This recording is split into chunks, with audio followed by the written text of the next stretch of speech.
जम्मू के BJP office में कार्यकर्ताओं का हंगामा, कांग्रेस से आए लोगों को टिकट देने पर नाराजगी जताई गई। जम्मू नॉर्थ में ओमी खजूरिया का टिकट कटने से कार्यकर्ता थे नाराज। पहली लिस्ट में जम्मू नॉर्थ से श्याम लाल शर्मा को दिया गया टिकट। हंगामे के बाद बीजेपी ने पहली लिस्ट वापस ली है। पहली लिस्ट में 44 उम्मीदवारों की थे नाम। हंगामा बढ़ते देख रविंद्र रैना ने कैबिन का दरवाजा बंद किया। हंगामा शांत होने के बाद कैबिन से बाहर निकले।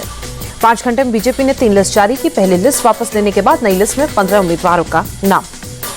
नई लिस्ट में बीजेपी ने नॉर्थ जम्मू से कैंडिडेट का नहीं किया ऐलान। पंपोर से सैयद शौकत हरूर और राजपुरा से अर्शिद भट्ट को बनाया गया उम्मीदवार। शोपियां में जावेद अहमद कादरी, अनंतनाग से सैयद वजाहत, अनंतनाग पश्चिम से मोहम्मद रफीक वानी को कैंडिडेट बनाया गया।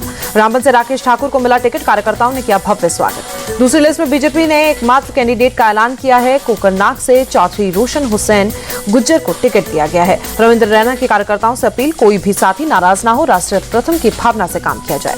जम्मू कश्मीर बीजेपी चीफ रविंद्र रैना बोले, सभी से पर्सनली बात कर रहे हैं, दिक्कतों को दूर करूंगा। जम्मू कश्मीर बीजेपी 9 से 12 चुनावी रैली कर सकती है, सूत्रों के हवाले से खबर।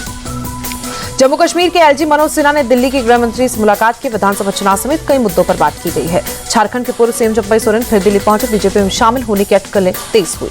दिल्ली में बोले चंपई सोरेन, बीजेपी में अभी किसी से मुलाकात नहीं हुई है, जो फैसला होगा जल्द ही बताया जाएगा। चंपई सोरेन को लेकर बोले सीएम हेमंता, मैं चाहता हूं कि बीजेपी में वो शामिल हो और हमें ताकत दे। जातीय जनगणना को लेकर असम के सीएम हेमंता बोले, बीजेपी के लिए विरोध का मुद्दा नहीं है। जेडीयू के मंत्री अशोक चौधरी बोले, इंडी गठबंधन की मुंबई बैठक में कांग्रेस ने जातीय जनगणना सहमति नहीं बनाई है, इसलिए नीतीश गठबंधन से अलग हुए हैं।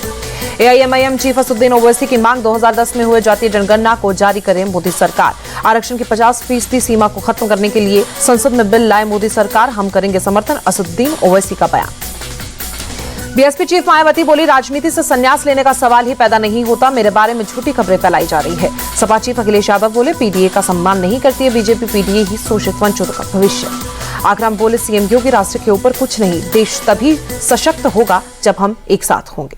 सीएम योगी ने बांग्लादेश का दिया उदाहरण, कहा अगर बटेंगे तो कटेंगे, साथ रहेंगे तो नेक रहेंगे।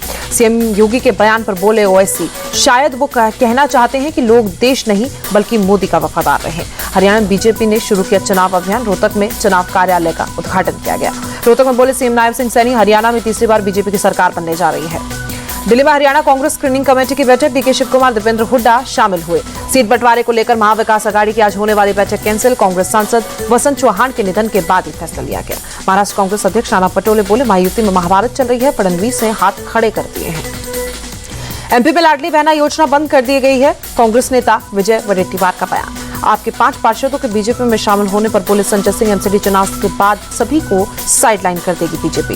पीएम मोदी ने ऑस्ट्रेलिया के पीएम एंथनी अल्बनीज से फोन पर बातचीत की। द्विपक्षीय संबंधों पर चर्चा हुई। लद्दाख को लेकर केंद्र सरकार का बड़ा ऐलान।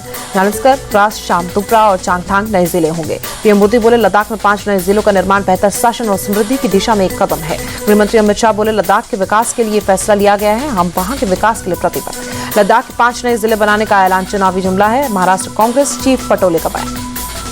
बदलापुर रेपकांड में कल्याण कोर्ट का फैसला, आरोपी को 14 दिन की न्यायिक हिरासत में भेजा गया। महाराष्ट्र के महिला एवं बाल कल्याण विभाग ने शिक्षा मंत्री दीपक केसरकर को रिपोर्ट सौंपी। बदलापुर के मामले में रिपोर्ट दी गई। साउथ वेस्ट दिल्ली में कैफे के बाहर फायरिंग का मामला, 5 आरोपी गिरफ्तार। दिल्ली के शास्त्री पार्क में सड़क हादसा, फुटपाथ पर सो रहे लोगों को ट्रक ने रौंदा, 3 लोगों की मौत। नोएडा के सेक्टर 62 में एक पीजी में आग लगी, किसी के हताहत होने की खबर नहीं।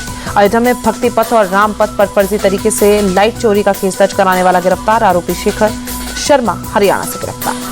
कन्नौज में माहौल बिगड़ने की कोशिश, तमाम चौक पर मस्जिद के सामने भगवा झंडा लगाने वाला गिरफ्तार। मध्य प्रदेश के कई इलाकों में मूसलाधार बारिश, भोपाल के कालियासोत बांध के 2 गेट खोले गए। भारी बारिश से गुजरात के वडोदरा, अरवली समेत कई जिलों में बुरा हाल, जल जमाव की स्थिति। सीएम भूपेंद्र पटेल ने गांधीनगर में अधिकारियों के साथ बैठक की। बारिश के हालात पर चर्चा की गई। गुजरात के कई जिलों में बाढ़ से सैलाब, गृहमंत्री शाह, सीएम भूपेंद्र को मदद के लिए भरोसा दिया गया। यूएस डॉलर के मुकाबले रुपए का भाव 1 पैसे बढ़ा, $1 की कीमत 83 रुपए 80 पैसे पहुंची। बढ़त के साथ बंद हुआ शेयर बाजार। सेंसेक्स 611 और निफ्टी 187 अंक के उछाल के साथ बंद हुआ।